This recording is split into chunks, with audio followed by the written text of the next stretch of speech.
يا مساء الورد والفل على المستمعين الجمال. اهلا بيكم في حلقه جديده من برنامجكم ايامنا الحلوه. معاكم أميرة غزال واحمد المنداري.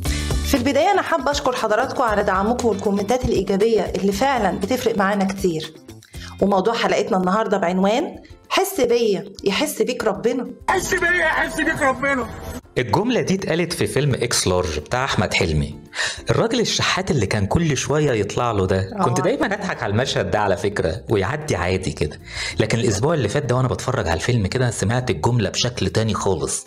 جات لي فكره البودكاست بتاع الحلقه دي. اشجيني. الا هو احنا فعلا لازم نطلب من اللي قدامنا يحس بينا؟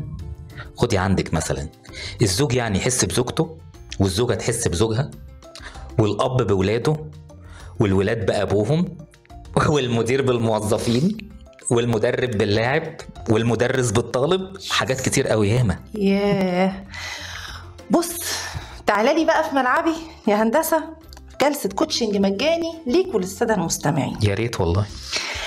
بص بقى يا باشا، في قاعدة ذهبية بتقولك الإحساس بالآخر نعمة لا يدركها الكثيرون. أي حد بيشتكي من عدم الإحساس يا أحمد لازم يسأل نفسه الأول شوية أسئلة. الطرف التاني ده مش بيحس بيا نهائي؟ ولا الطرف التاني ده ساعات بيحس بيا وساعات لأ؟ ولا هو كان بيحس بيا على طول الخط وفجأة بطل يحس؟ يعني هو الموضوع قلب كده زي شبكة الموبايل، ساعات لقط شبكة وساعات مش لقط شبكة. الله ينور عليك. واحنا بنجاوب بقى على الأسئلة دي هنكتشف حاجات كتير قوي. مبدئيا كده احنا في واحد لازم هنستبعده، اللي هو مين؟ الشخص عديم الإحساس بطبعه ده وما بيحسش وقلبه قاسي وحجر. خليه بعيد عنه. ده أصلا مش هينفع له كوتشنج، ده عايز علاج نفسي.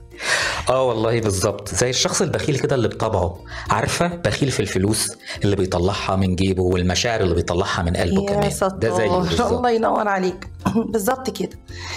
إنما بقى اللي بيحس أوقات وأوقات لأ، لازم إحنا كمان يكون عندنا الإحساس بيه. نشوف مش يمكن بيمر بحياته بحاجات خلته يتغير؟ مش يمكن عنده ضغوط، عنده مشاكل، أعباء، التزامات خليته يدخل في مود هو أصلا مش حاسس بيه؟ أيوة، يعني برضو ما نحكمش على الناس من بره، عندك حق. بالظبط. لكن بقى اللي بيحس على طول الخط وفجأة بطل يحس وحياته ما فيهاش يعني لا تغيير ولا ضغوط ولا أي حاجة من اللي احنا قلناها، وارد جدا يكون حاسس إنه على طول في حالة عطاء، على طول بيدي، والطرف التاني مش بيبادله نفس الإحساس فبطل يحس، وقفة مع نفسه. بس الحالة دي يا أميرة بشوف إن هي ماشية أكتر مع الزوجين. لازم يكون في عدل في العلاقة شوية. أكيد لازم البالانس بين الاتنين. يعني ما ينفعش طرف يحس مثلا والطرف التاني لأ. بس بشوفها إن هي صعبة شوية مع الأولاد. أكيد عندك حق طبعا. الأمومة مثلا عمر الأم ما هتبطل تحس بولادها حتى لو لا قدر الله كانوا قاسيين عليها. وإحنا برضو ما ينفعش نبطل نحس بيهم مهما هم عملوا. أكيد. ما هي مشكلة الجيل دي بقى كده، إن الولاد بقوا مش بيحسوا بأهاليهم مهما الأهالي عملت لهم. دايما في حالة بحث عن حقوقهم وبس، ومش بيهتموا بواجباتهم أبدا. بقى جيل بحس إن هو قاسي شوية أو مش بيحس بالتضحيات بتاعت أهله. يعني أيهما أقرب؟ انتوا اختاروا بقى. شويتين 3 يعني. بس أنا بشوف إن هي مشكلة السوشيال ميديا يا أحمد. هي دي السوشيال ميديا. والله إحنا يعني على طول بحس إن السوشيال ميديا سبب في حاجات كتير دلوقتي في حياتنا سلبية. حالة التباهي بين الولاد، مظاهر كدابة وبس. أنت جايب الموبايل ده منين؟ أنت بقى جايبة الشنطة دي منين؟ تفاصيل. طب أنت هتصيفوا فين السنة دي؟ طب أنت رايح فين بقى؟ هتسافر فين؟ صعبوها علينا فعلا جدا. وتلاقي التباهي بقى كمان بقى خدي عندك في الجامعة ومصاريف السنة فيها بكام، ويا ترى هي بقى بالمصري ولا بالدولار. كل ده خلاهم في حالة عدم رضا وطلبات دايما مش بتخلص أبدا أبدا أبدا. لكن على أيامنا اللي بيدخل جامعة خاصة ده كان المفروض إنه مش شاطر يعني. لا ده بقت موضة. أنا يعني مش عايز أخش الحكومة. بالزبط. حتى لو جايب مجموعة. بالظبط. وطبعا مهما الأهالي عملت طول ما هم عايزين وبيبصوا لغيرهم وبيتنافسوا وبيتباهوا في الحاجات الفارغة دي، عمرهم ما هيحسوا باللي أهاليهم بيعملوه. وبجد بقى الله يكون في عوننا في الظروف الاقتصادية والأعباء والالتزامات اللي عمرها ما بتخلص. يا رب فعلا يكون في عوننا. يا ريت كل واحد يعيش على قد إمكانيات أهله وبس، وبلاش يكون مصدر ضغط دايم عليهم يعني. ويا ريت يقول شكرا بقى مع كل الكلام ده لأي مجهود أهاليهم بيعملوه. والله يا أحمد، عارف من الحاجات اللي أنا اتعلمتها دلوقتي في حياتي وبمرن فعلا نفسي عليها؟ قولي لي بقى إيه؟ والله بحاول يعني إني أقلل سقف توقعاتي في ردود فعل اللي حواليا. يعني أنا مشكلتي الكبيرة اللي بتأثر عليا نفسيا جدا إن أنا لما بعمل حاجة لغيري ببقى جوايا توقع رد فعل بقى هيكون عامل إزاي، بيكون كبير قوي وعالي قوي. ولما بلاقي رد فعل مختلف عن اللي توقعته بيحصل لي كده صدمة كده وبتكبس وبتأثر عليا بالسلب. فلازم قررت بقى ان انا امرن نفسي ان انا اقلل سقف التوقعات شوية.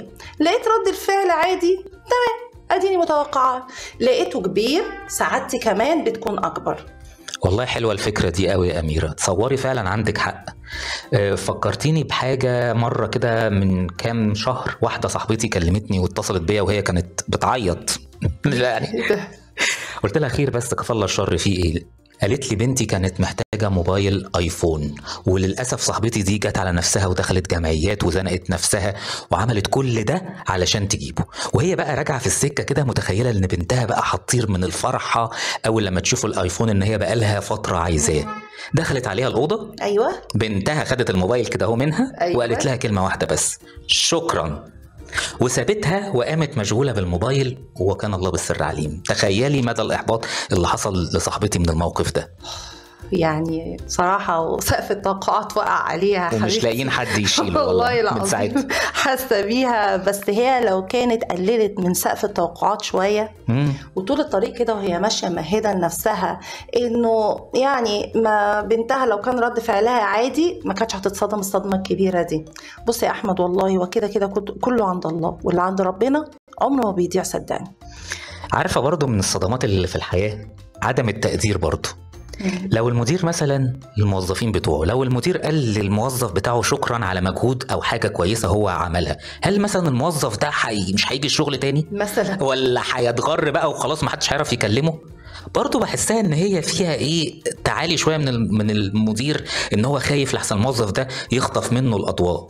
ومش هيقلل من المدير حاجه يعني، ما يقول يعني ما ده دعم نفسي، ده دعم نفسي برضه مهم. انا شايفه والله ان دي من الامراض النفسيه المنتشره جدا في المجتمع. انا مش فاهمه النوعيه دي ايه يعني. ده حتى الرسول عليه الصلاه والسلام بيقول عليه الصلاه والسلام من لم يشكر الناس لم يشكر الله. انت متخيل اهميه انك تشكر غيرك عند ربنا سبحانه وتعالى؟ سبحان الله والله على طبيعه البشر. بص والله من الاخر يعني نصيحه مني يا غاليين، قللوا سقف توقعاتكم، اهتموا بنفسكم على قد ما تقدروا، بلاش اي حاجه مهما كانت تاثر عليكم بالسلب. مفيش حاجه تستاهل والله الروشتة دي جميله جدا يا اميره، وانا عن نفسي استفدت منها جدا. هي جلسه كوتشنج كده جامده، اي خدمه، وانا اخدت الخلاصه منها. اي خدمه. وعلشان كده خلاصه الحلقه دي يا جماعه، حسوا ببعض واهتموا ببعض. الحياه بيكون لها طعم تاني وجميل بالاحساس. عزيزي المستمع، احكي لنا بقى في الكومنتات انت على مواقف اتصدمت فيها من اللي حواليك، ومواقف كنت متوقع فيها التقدير، ومواقف كنت فيها في قمة السعادة علشان الناس حسوا بيك.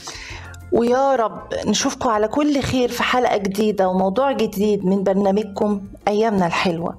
وما تنسوا تعملوا لايك وسبسكرايب للقناة عشان يوصل لكم كل جديد. كان معكم أميرة وأحمد.